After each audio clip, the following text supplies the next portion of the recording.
All right, time to dive into what actually is AI, what's going on behind this black box, and what's going on behind the scenes. Okay, so if you just remember a single sentence from this entire module series, just remember, AI is a program capable of extremely accurate prediction.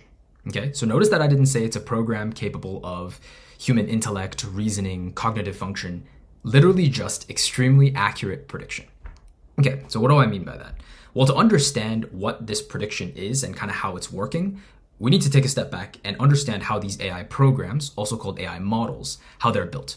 So every model is built in two phases. The first step is training, and the second step is prediction. So let's think about this from ChatGPT's perspective. And by the way, if you're not familiar with ChatGPT, it is probably the most famous AI program that exists today. About 80 million people in the US use it every single month. And really how you use it is it's a chatbot where you can type in a question and it will respond with an appropriate answer. And how it's doing that answer is it's not thinking, it's not doing some human cognitive ability in the background. It's just extremely accurate prediction. That's how it's answering your question. So let's think about the training phase.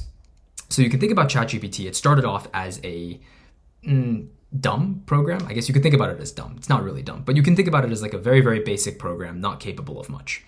And then what happened is the company behind it decided to feed it, give it, and let it see nearly everything on the internet. So think Wall Street Journal articles, New York Times articles, book PDFs on Amazon, or like literally almost everything that's on the internet. Reddit posts, Quora posts, anything you can think of.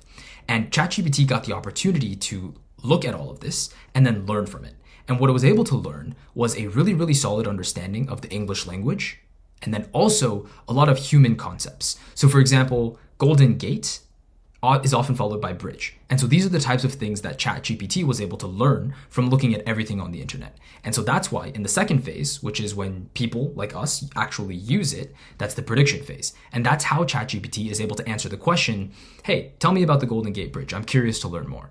It's able to then say, okay, great. Well, the Golden Gate, here is dimensions, and here is who it was built by. This is why it was built. It's 1.2 miles long, all these different things. All of that information is things that it has seen before. And so it's able to effectively aggregate that information and then present it to you and answer your question in a way that makes sense to you. So that's all that's happening, just extremely accurate prediction.